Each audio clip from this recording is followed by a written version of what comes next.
Teen Titans was released in the early 2000s on Cartoon Network with Glenn Murakami and David Slack taking the reins as the show's main producers. It ran for 5 consecutive seasons before eventually getting cancelled. Soon after, the movie Trouble in Tokyo followed, and later on down the line, a spin-off series titled Teen Titans Go would also be released, although Go would target a much younger demographic, alienating its core audience. The original Teen Titans, however, despite its general goofiness and lighthearted nature, grew and evolved with its audience as the writers of the show began to tackle more serious themes and storylines over time. This is why it resonated so deeply with so many people across the board, because of how well it dealt with the emotional problems that we face as we age. Teen Titans came out at a time when Batman the Animated Series had just ended a few years prior. Murakami had worked on Batman as a storyboard artist and as a character designer in the beginning stages of his career. He would later go on to work on several other superhero shows, before eventually getting the green light to create Teen Titans with a team of talented writers. Their mission was to create something new and different. They wanted it to be a story about emotion. In an old interview, Murakami talks about how the style of Teen Titans came about. When we were doing Batman, we kept saying, let's do film noir. It's like Hitchcock or Citizen Kane. The crew was all on the same page. But with Titans, I was looking for the right analogy to use with the crew. At the time, I had seen Fooly Cooly before working on Titans, so that became a reference. Based on the Teen Titans 80s run by Marv Wolfman and George Perez, Murakami and the team would take these lesser known characters in comparison to the likes of Batman or Superman and flesh out their personalities by putting their own spin on them. They wanted to make the characters unique and distinct, but also relatable. In this video, I'll be exploring 3 story arcs within this iconic show and highlighting the thematic thread that ties them all together. To do this, I'll have to analyze various characters and individual episodes to come to a broader conclusion on what this show is really about. After a deadly encounter with Slade's minions that almost left Starfire dead, Robin vows to protect the people he loves and he begins to fall into a rabbit hole. Over time, he becomes isolated and withdrawn due to his obsessive investigations into uncovering the identity of his arch-nemesis, Slade. Here, the seeds of obsession and pathogenicity are planted. As the episode progresses, a new threat comes into frame, Red X. While the others are pursuing this dangerous new criminal, Robin seems to be further away from the Titans than ever before. He is never there when they need him. Worried about Robin's current mental state, Starfire goes to check on him and discovers a device that projects a hologram of Robin. Putting 2 and 2 together, she realizes that Robin has been Red X all along. This new alter ego is the natural progression of his obsession. His morals begin to falter as he begins to take questionable actions for the so-called greater good of capturing Slade. At the start of Apprentice Part 1, we see Robin chase Slade throughout a barren wasteland. Slade provokes our hero by pointing out their similarities, and after Robin unmasks him, it is revealed to be, well, him. This is the first time we see Slade present himself as a father figure to the boy, and the first time we become aware of the unsettling similarities between the two. This nightmare represents Robin's inner turmoil. The idea of him being like Slade not only disturbs him, but enrages him. This dream foretells the necessary confrontation that Robin must have with himself. This nightmare seems to indicate that while Slade's machinations are seemingly in service to a great destruction, Robin's seemingly good intentions may just very well pave the pathway to hell.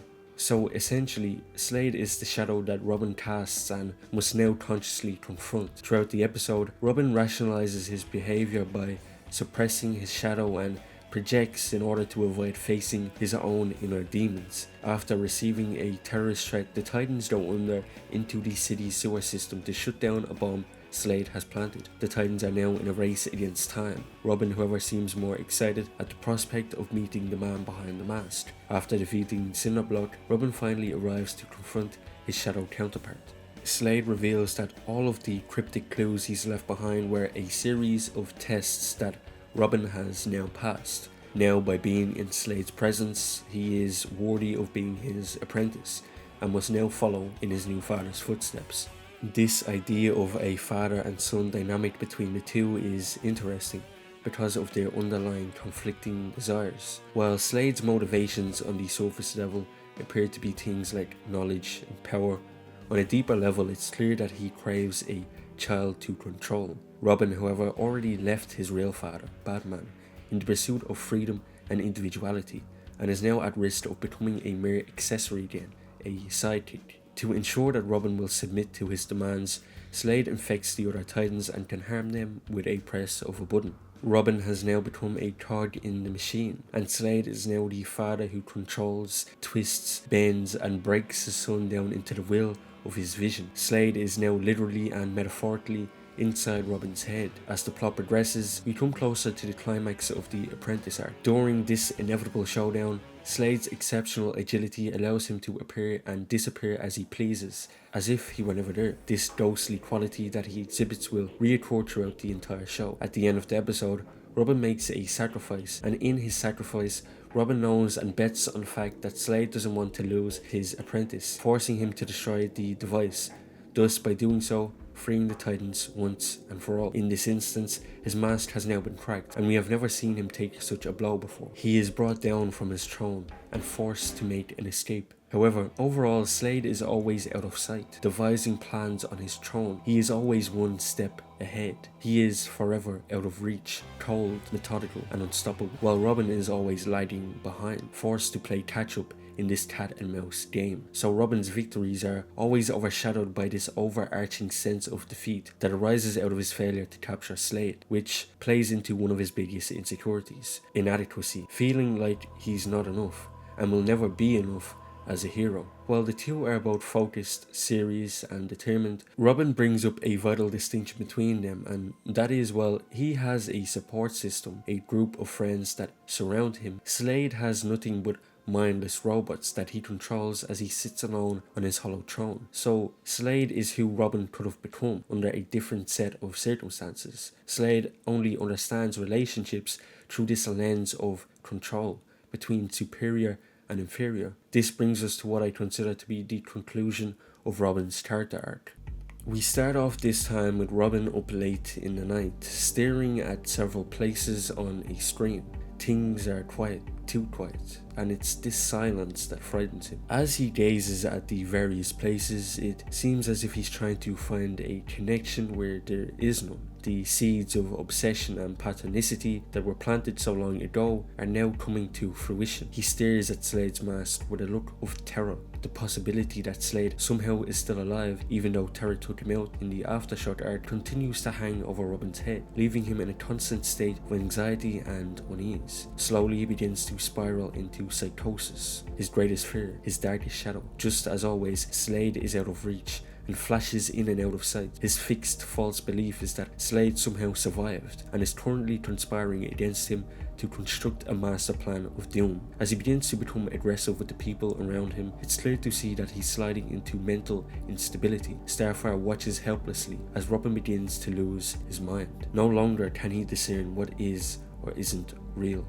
Slade was the one man he couldn't control, someone he felt powerless against, and he had to rely on the help of his friends to overcome him. To him, the existence of Slade is a reality. The others subdue him for his and their safety. Far more deadly than any battle he's faced before, the internal war within his psyche takes a toll on his mental and physical well-being. Slade once again flashes in and out of existence, only appearing as a subconscious hallucination in the dark. In the darkness of the night, the people we love the most can bring us back into the light, and it's by trusting in them and confiding in them that we can find the strength to overcome our inner demons. It's a simple yet powerful message. In the end, Robin reflects on his life and realizes that he hasn't been able to fully let go of his past trauma that was born from his battles with Slade, but because he has that support system, that found family, life becomes just a little brighter, if not a lot. In the beginning, we see what seems to be a girl fleeing from a creature in the desert. Many of us don't yet know it, but this girl will have one of, if not the best character arcs in this entire series. This arc is known as the Judas Contract. The girl's name is Terra, and she is a vagabond who roams the lands, and like the Titans, she wields her own unique power. However, her power is far more destructive than anything we've ever seen before, but she cannot yet fully control it. This series, Boogeyman Slade lurks within the shadows of a cave, observing his prey as he now requires a new apprentice. With the introduction of Terra, Beast Boy is given a new love interest, and we get to see them slowly but surely fall in love. They both have the same sense of humor, and they both admire each other's different lifestyles. After accidentally letting her power loose, Beast Boy finds out she cannot yet fully control it, and while he sees it as no big deal, she on the other hand does. She is deeply troubled and insecure about her lack of control. A dark cloud of shame, guilt and remorse hangs over her head because she's left only a trail of destruction behind her in her travels. In a moment of vulnerability, she opens up to him and is honest about her problem. She then makes him promise not to tell anyone else. As time goes on, despite her being a bit rough around the edges, it seems as if she will become a great addition to the team. But the Predator makes his move, and after Terra mistakenly injures Beast Boy, she runs away and ends up falling right into Slade's trap. Slade masterfully uses her insecurities against her and manipulates her by voicing her deepest fears and darkest thoughts. Her fears of losing control and being betrayed, rejected and abandoned because of her weakness. She is an outcast, afraid of herself and others. Slade promises her control, something she desperately seeks, but we of course know he doesn't actually plan on restoring her control, but rather he wishes to control her himself. After Slade gets into her head, everything seems hopeless, and this is when she feels the most alone in her suffering. Suddenly, Beast Boy is there for her in her time of need. Even after she hurt him, he didn't reject her like she feared, but rather accepted and embraced her for who she is. He understands her more than anyone else. He is the only one she trusts. But at the end of the episode, Terra is devastated and shocked after she thinks Beast Boy betrayed her by breaking their promise. No longer can she trust him. Her preconceived bias in her mind has just now been confirmed. Slade was right about them all along. He is the only one who understands her. He is the only one to be trusted. However, shortly after Terra's exit, we of course learn that this wasn't the actual case, as Robin explains how he simply just knew that Terra couldn't yet fully control her powers based on his observations. After feeling betrayed, she does the only thing she knows how to do: run. She runs away from others, she runs away from herself, she runs away from everything really, as her fears and insecurities drive her into isolation. She never stops running. This idea of running is an important motif, because the very first scene is her running away from a creature, and this creature can be seen as a sort of metaphorical monster that represents her deepest and darkest fears that must be confronted. In Titans Rising, Terra returns and proves herself to the team by gaining their trust after saving their home.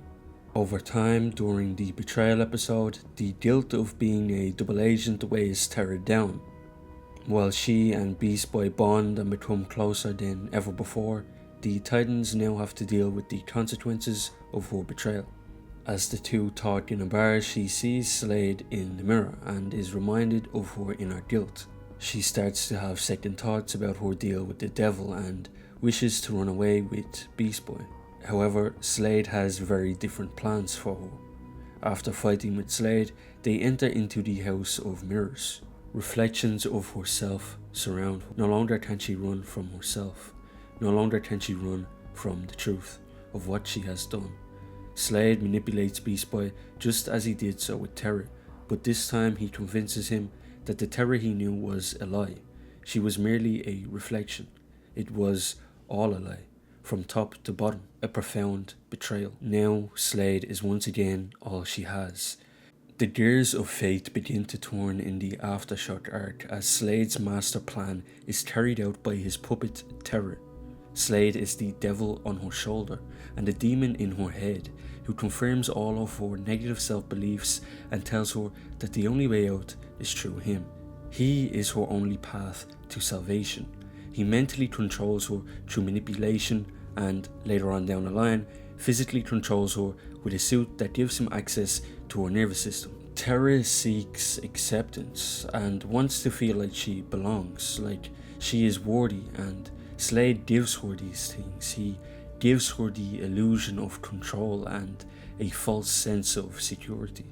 So when Robin tries to reason with her, saying he's been there before and that Slade's a master manipulator, she still believes that he and the others see her as a worthless inferior, a victim who needs saving, because that is what she believes about herself. She projects her own self-perception onto others and assumes that what she thinks about herself, others must think the same. After she picks off the Titans one by one, they manage to regroup underground and have now given up on saving her altogether. No more chances, no more mercy. She's just another criminal. Slade's army of minions now descends upon the streets and marches on as Terra leads the way. The empty streets she goes down contain remnants of her memories as a Titan. As she moves forward, she is suddenly and swiftly attacked. The ghostly Titans now return to haunt her. Outnumbered, Terra runs away, just as she always has. When she returns, Slade slaps her for her disobedience and failure to eliminate the Titans. Just as he became infuriated when Robin ran away in the Apprentice arc, so too does he become enraged now. After he abuses her, his mental manipulation wears off, and she now sees his true colours. She begins to break away from him. However, his physical control over her with the suit only grows stronger. Beast Boy comes to confront her, and his presence reminds her of who really cared about her to begin with. And despite how far she has fallen, in his act of forgiveness, he sparks within her a belief for change. Throughout this arc, both Beast Boy and Terra go through the 5 stages of grief: denial, sadness, anger, and acceptance. In her final moments, she regains control over her destiny, sees beyond the lies and illusions that Slade smeared across her mind, overcomes him and embraces her shadow, and chooses to sacrifice herself for the greater good, by not running away as she always has, but by now standing and ending things on her own terms. Her name was Terra. She was gifted with tremendous power and cursed with it as well. She was a dangerous enemy and a good friend, and she was one of the bravest people that I have ever known.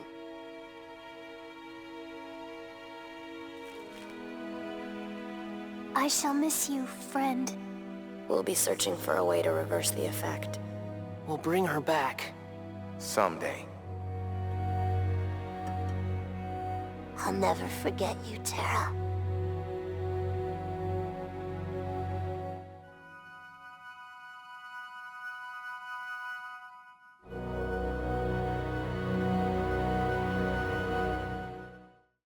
The Titans return home, and to their surprise, all of the small businesses that brought them joy have been pushed out by big corporations. By having this episode start off with industrialization taking over the town, the writers set the stage for further thematic exploration of change. After these initial scenes play out, a villain attacks the town, and during all of this commotion, Beast Boy thinks he sees Terra. Robin sympathizes with Beast Boy and suggests that maybe it was a hallucination, which is a callback to the Haunted episode. But Beast Boy is sure of it. He did see her. He then goes to the cave to check on her, and it is confirmed she's no longer there.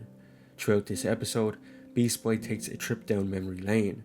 Places that used to be so full of life are now dead. As the memories of the past run through his head, he sits alone in the bar that they went to on their first date.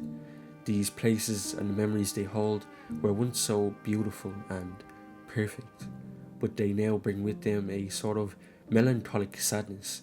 There is this loneliness that is felt, an emptiness, nostalgia, because there is now this subconscious realization that life can never be what it once was. Beast Boy now wanders through a vast and empty building site that echoes this episode's theme of transience. He turns and suddenly there she is, happy as ever, but she's different now.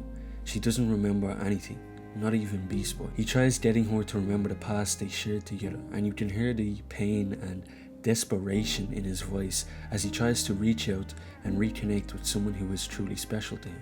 He was the only one who saw her for who she truly was, even when no one else could. It feels as if they've never been so close, yet so far apart. And it's this clinging onto the past, to the Terra he once knew, that is so tragic. The girl he knew died long ago, and now she's merely a memory in his fragmented mind. Beast Boy returns to the House of Mirrors, and there stands Slade, the shadow archetype, that must now be confronted. He expresses everything that Beast Boy fears in the back of his mind, but is too afraid to accept just yet. Not only is this episode about Beast Boy having to let go of someone he loves, but also on a metatextual level, how we as the viewers must now let go of a show that gave so many of us cherished memories. It brings forth feelings of sadness, but also of gratitude. Okay, you've got 2 minutes. Maybe you don't remember, but I do. You're my friend. You're a Teen Titan. You're wrong. You don't belong here, Tara. Stop calling me that. It's who you are. What do you want from me? Why can't things just go back to the way they were? You were so happy then. Things were never the way you remember. Now just leave me alone. Here, take this. In case you're in trouble, in case you need me, you can call me anytime. I don't need it. But... Time's up. Tara... Things changed, Beast Boy. The girl you want me to be is just a memory.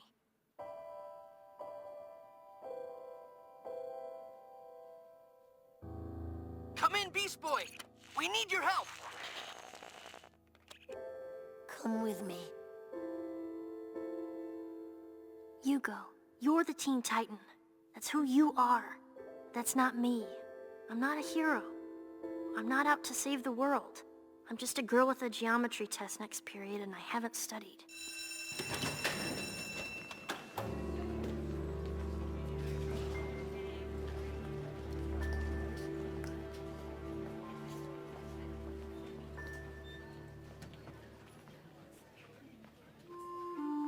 Beast Boy to Robin. I'm on my way. Over.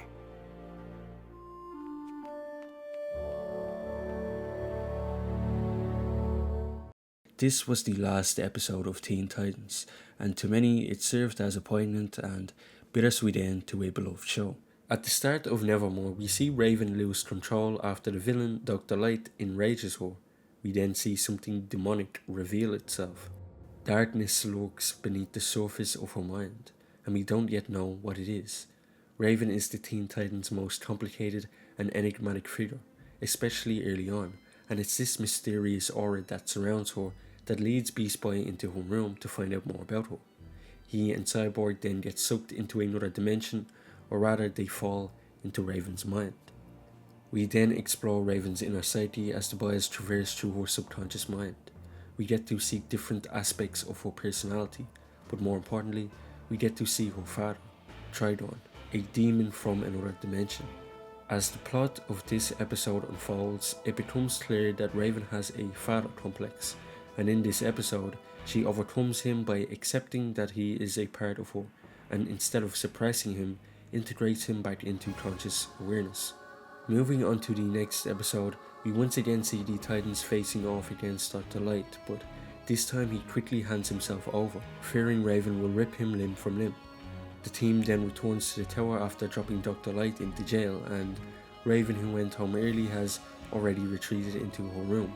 She sits as the clock ticks. Time seems to drag on. After hearing a strange noise, she investigates what it could be.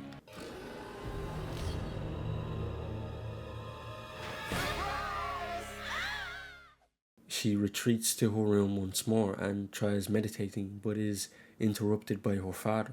We then learn of a prophecy that she is destined to fulfill. The apocalypse is just around the corner. Robin hears Raven scream and rushes in to check on her. However, the town's alarm system goes off.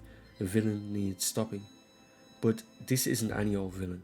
It is Slade himself, who is back from the dead. It seems he has made a deal with the devil. The once master is now a servant to a greater force, Tridon, Raven's father. Slade is now an agent of evil, and he's more fearsome than ever before.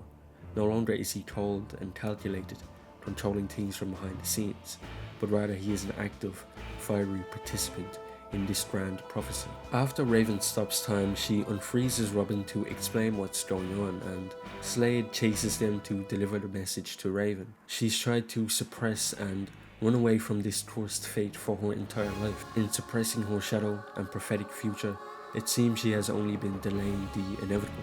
Like always, Slade reflects back at the characters, their deepest fears and insecurities, and manipulates the information to his will by reinforcing and exaggerating these negative thoughts and self-beliefs. Slade is of course the thing that ties these three arcs together.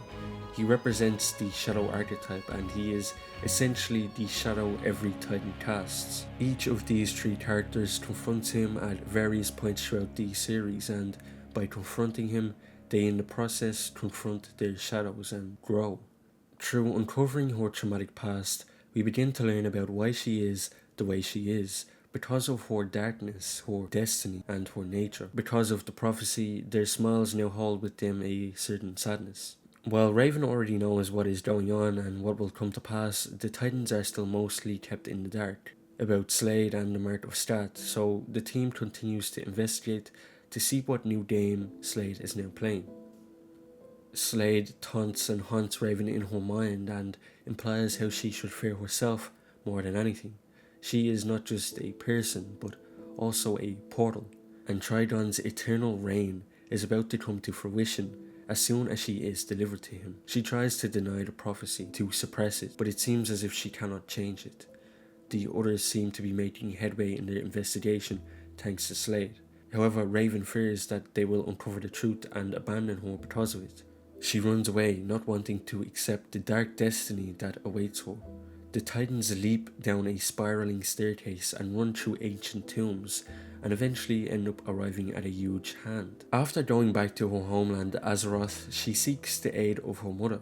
However, the mother is just as much a part of her as the father. The mother is the hope, purity, and peace that exists within her psyche. Raven's parents represent her inner conflict between good and evil.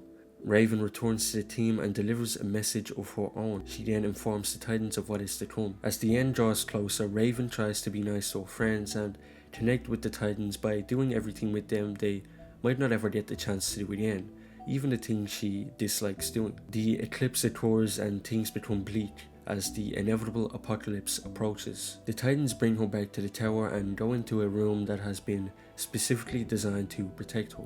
She explains how this isn't just another villain of the week that the Titans can take down with mere ease, but something much more sinister, something that is beyond man, the incarnation of evil. As Raven ruminates and begins to regain hope, her father crushes it by disturbing her mind and swats her back down into despair. Tridon is domineering and controlling. He serves not only as a father complex within her psyche, but also as the shadow, the thing she suppressed in her subconscious for years, her darkness, her destiny, her nature. Slade arrives with the army as expected, however the Titans aren't going to give up without a fight. To their surprise, Raven comes out and gives herself up willingly. While Raven and Slade make their way down to Tridon, she points out how Slade is merely the pawn in Tridon's master plan and that he will become insignificant as soon as he obtains the portal. She is quickly proven correct and Slade lashes out like a powerless child. The team quickly discovers that Raven is at the old library and they show up in the nick of time to try and stop her. However, it is already too late. The prophecy has been set into motion, and once started it cannot be stopped. It is destined to come to pass. As Raven ascends the stairs to fulfill her fate, the Titans' efforts seem futile in the face of the impending doom. The coin falls and Tridon rises. The prophecy has now been fulfilled. The world is enveloped in fire and everyone is turned to stone. Everyone except the Titans. Surprisingly enough, they came out of everything unscathed. Tridon swats the Titans like flies with his powers, and after falling back down to where it all began, Robin starts to reflect. Slade strolls out of the darkness and the Titans go into attack mode, but for some reason he doesn't seem to want to fight back, but instead he proposes a deal. He explains how although she completed the prophecy, another part of her still exists. As the Titans wage war against their evil counterparts, Robin and Slade descend further down into the Inferno. After Slade's mask gets cracked in battle, it's revealed that he is a dead man walking. He took part in the prophecy because Tridon promised him he'd get his soul back. So this descent isn't only to save Raven, but also for Slade to save himself and retrieve his soul. The two part ways and Robin finally finds Raven, who is now just a child. What's interesting is we've seen her in a white robe before, way back in the Nevermore episode. The robe is also worn by her mother, and it of course represents her light side, the good that exists within Raven's heart. Raven regressing to a childlike form doesn't only represent innocence and hope, but it also symbolizes her wounded inner child that needs healing. Her journey is about letting go of her father by severing the grip he's had on her for all these years and confronting him once and for all. Her childlike form can also be seen as the golden aspect of her shadow, the light that exists within it and something that must be consciously accepted and projected out into the world.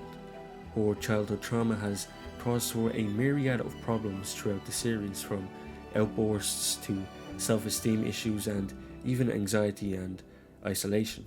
Her coarse nature crippled her with guilt for her entire life, which explains her feelings of alienation. As the Titans struggle against insurmountable odds, Raven seems to have given up completely. However, even though she may have lost hope, Robin and the others haven't. In this broken world, hero and villain now fight side by side amidst a hellish landscape, uniting against a great evil. This unique situation adds extra layers of depth to Slade's character, because of the different role in the story he must now play. We now see him in a different light. He is still serving himself and everything he does still aligns with his goals. However, we have never seen him ever before be desperate, weak or heroic. After she sees the others continue to contest and fight back against her father, suddenly he is not invincible nor enormous. Suddenly she has hope. The world is restored and people walk once more. To me, it seems the writers seem to suggest that you are not who others say you are who you choose to become. Within Raven's fate was the power of volition. This allowed her to put a spanner in the cogs of destiny, or rather, after her dark destiny lay another, brighter destiny that had the power to restore the world and redeem Raven. Even though she came from a broken home and was disturbed by internal contradictions, in the end, it was her choices that defined her destiny and identity. Plot-wise, this epic apocalyptic event makes sense as the final dramatic conclusion to the series. However, Things Change is, to me, thematically much more suited as the series' spiritual end. It really felt like this series had two endings in a way, but I guess, in the end, there really is no end. Just new beginnings. the team's love of not only comic books but storytelling itself comes through the screen. As you can tell, there was a touch of passion in each and every scene, from the brilliant voice actors who gave the characters life, to the writers who covered the conflicts we go through as we age, or to even the music producers that gave the series its iconic soundscape, and so on. And it's the accumulation and combination of all these smaller details, along with its life-affirming messages at the end of several episodes, that made up its very essence. All of these individuals came together in collaboration to create something truly special, all bringing with them their own interests that influenced the show. These people are the heart and soul of Teen Titans, and the reason why it has such a unique style and feel to it. Teen Titans was a show about human relationships, struggles and triumphs, a show about life. While the characters' powers and their circumstances are fantastical, their journeys are grounded in emotional depth, and because of this, their struggles and conflicts throughout the series are strikingly relatable. The bonds that tie them together are formed through understanding and compassion. Not only do they watch each other's backs out on the field, but they also help one another throughout their daily struggles and dark times. These outcasts who came together as a family are all equally invaluable to the show. Teen Titans taught us not only what it means to be a good person, but also what it means to be a good friend. It showed us through the characters' journeys that no matter how alone we may feel, there are people who care about us. No matter how much we may doubt ourselves, our potential is limitless. And no matter how far we have fallen, it's never too late to change. It recognizes the realities of the world. However, it chooses hope over resignation. There will always be bad people out there, and hard times will come. But the good people in our lives are the ones who truly matter, and the hard times make us who we are. It is our choices that define our destiny, and our journeys cannot be so easily measured. However, more than anything else, Teen Titans taught us how to let go.